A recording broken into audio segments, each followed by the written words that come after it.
Article writing tips. The following article writing tips will really help you out when you're writing your articles. They're also going to come in handy when you're ordering your unique content through NicheBuilder. When you're writing content or having content written for you, you want to try and optimize for both the search engines and also your reader. This should be in the back of your mind as you create your content. You want to think like your customer. Your customer is a real person. They're just like you. They may not have the same knowledge of whatever it is you have knowledge of, but they probably have more knowledge about something else than you do. They have a problem and they need a solution. And in most cases, they're coming to your website because you purportedly have that solution. So if you're selling something, I want you to remember that there's real people behind that email address that are submitting payments to you. So let's say that they have a cat and that cat is spraying, right? And they need that spraying to stop, so they go to the internet and they type in "stop my cat from spraying" on Google, and they find your article either on your website or on your WordPress blog or on an article site for that matter. And then they start reading. So the headlines and titles, well, that's the most important part of the article. This is what's going to grab their attention and encourage them to go ahead and click through and read the rest of the article. Now, they might find that headline, replicated once in Google, but then they find it again inside of your website. You want to use anything that promotes curiosity, anything that makes them a promise, or even delivers a fact that is true, but might be hard to believe. Another great way to get readers to read your article is to push their passion buttons. If they're passionate about religion, politics, yoga, looking younger, or whatever, you want to say something to the contrary that stings them a little bit. In the example about the cat spraying, you might say, "Your neighbor says your house smells like cat pee." That statement triggers a lot of emotional buttons. You're kind of insulting their cat, insulting their house, and probably stating something that's true, and it may have happened recently. We've all heard the old adage, "only the truth hurts." Your headline should also contain your keywords. According to Easy Articles, you want to do what you can to tweak the title so that your keywords are first. How-to articles, X number of secrets, or X steps to Y, or X tips to make you Y are all great titles that promote curiosity. In the Panda update, Google specifically deranked Easy Articles across the board.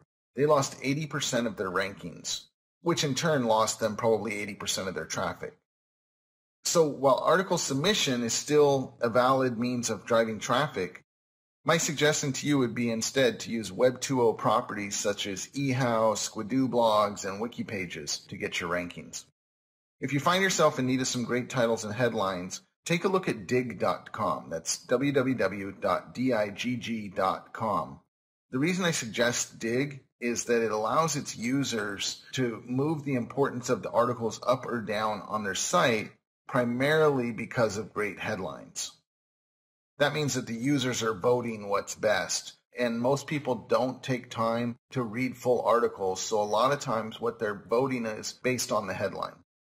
Using the cat spraying example, here's an example headline that might get people's attention. How to stop your spraying cat in 3 easy steps.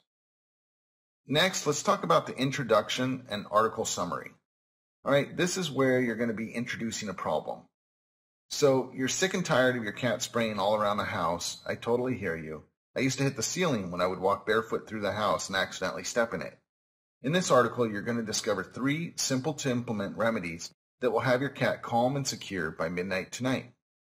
The body is the meat of the article. This is where you'll agitate the problem and make it personal. Attack and reinforce their pain from several different angles until you strike a nerve. You'll want to try and add links throughout the article and not just at the end. Here's an example opening paragraph. Does this sound familiar? Your cat backs up to a vertical area with his tail twitching and lifted vertically, has an intense look of concentration on his face, and with little or no crouching sprays a small amount of urine from beneath his tail. Now let's move into the talking points. You want to include at least 3 talking points in each article. This is where you're going to give them the 3 somethings related to their problem. Clean up.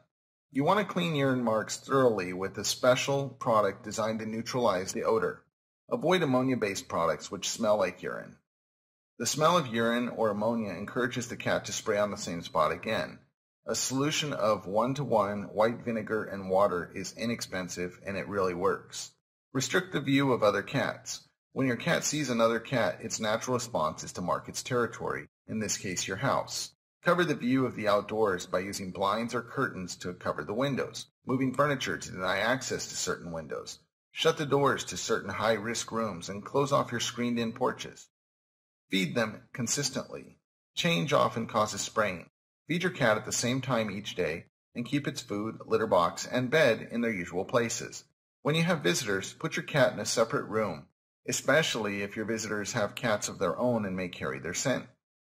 You want to try and use your keywords in the article anywhere from 2 to 4 times per 500 words. It used to be that you could use exact match keywords a few times per 100 words. However, with the Google over-optimization penalties in place, you really want to use LSI-related keywords instead. LSI keywords are related keywords that complement your content.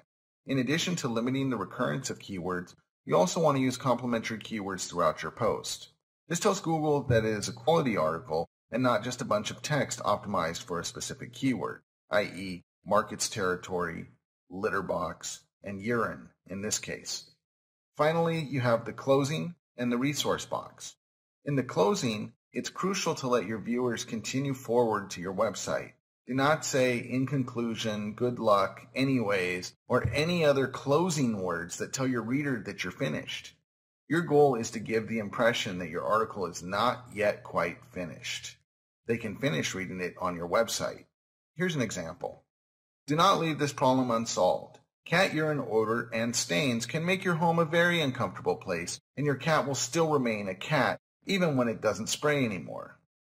The resource box is not about boosting your ego. So what does that mean? Most times people use the resource box to boast about themselves. This does not serve your sale. I'm going to repeat, this does not serve your sale. You might be the coolest person ever. However, talking about yourself and all of your accomplishments creates a stop sign for the user. It tells them you are finished with the article, you've started bragging, and they should go back to Google and find another solution. Instead, try to customize your resource box to the article. Mention your keywords one more time. Include a call to action and introduce links that show them where to go. Try and use terms that pull the user towards the desired page. Call to action terms such as next, now, today, and fix will all help convey this to your reader. Here's an example. Next, you will find more information on how to stop a spraying cat and many other cat and pet supplies at http:// stopsprayingcat.com.